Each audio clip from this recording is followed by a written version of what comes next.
So gold right now and what we're looking at is that ito ano sa Telegram community natin we have this real-time trade management. Aside from the trade signals, trade ideas, we are providing yung mga pwede nating gawing maneuver during the trade. Okay. So by the way, TP3 hit last night, bullish bias fulfilled. And ang kwento, the narrative that it's pricing is the optimism ng US and Iran war. Pero, ayun nga, no, if we're gonna take a look at macro, nandun pa rin yung Fed rate hike expectations. Hindi pa rin yan tapos kasi there's still war going on. And as long as there's a renewed bombing, no, it's still going to be the narrative. So, but right now, as long as the trend line, the bullish trend line is still intact, we are going to follow this trend. Okay? So, nag-breakout na siya below 4,100 and we're not expecting for it to go to the moon, no?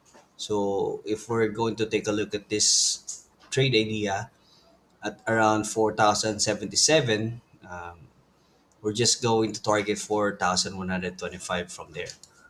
All right. So that's the expectation that we are looking for gold. Okay.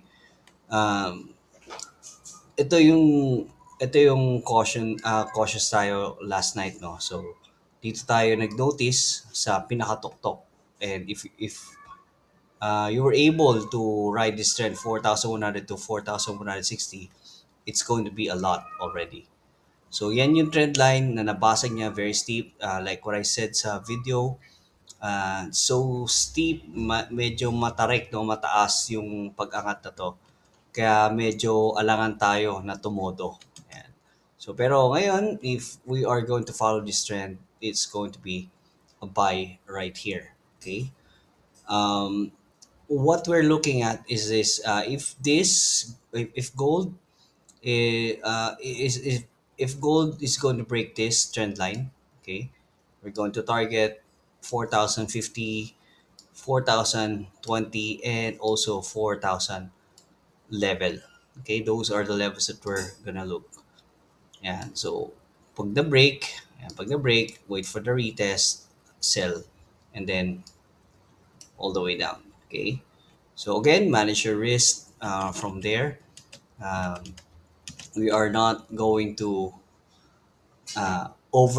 over trade and over lot size kasi nga range trade, and yung range nila sobrang volatile, sobrang taas. Okay? So check natin, no. Check natin ATR at 15-minute time frame, it's $6. Okay? Medyo ano pa ngayon. Okay. So wala pa, London session pa lang. Pero normally at 4-hour time frame, it's actually at around 50. Okay. 29 niya eh.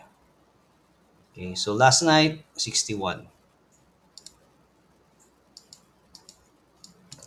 Right, so that's it for our gold outlook and what are we expecting moving forward. So right now, ito nga, nagkaroon na nga ng head and shoulders formation. No? Yeah, head and shoulders. And those are the head and shoulders, and the break niya yung neckline. But we're still going to buy at around here. Okay? As long as na intact itong ating trend line or channel sa upside, then we're gonna buy. Okay? So, thank you so much, and I want to invite you sa ating Telegram community. Andiyan lang yung link niya sa bahay natin. See you there.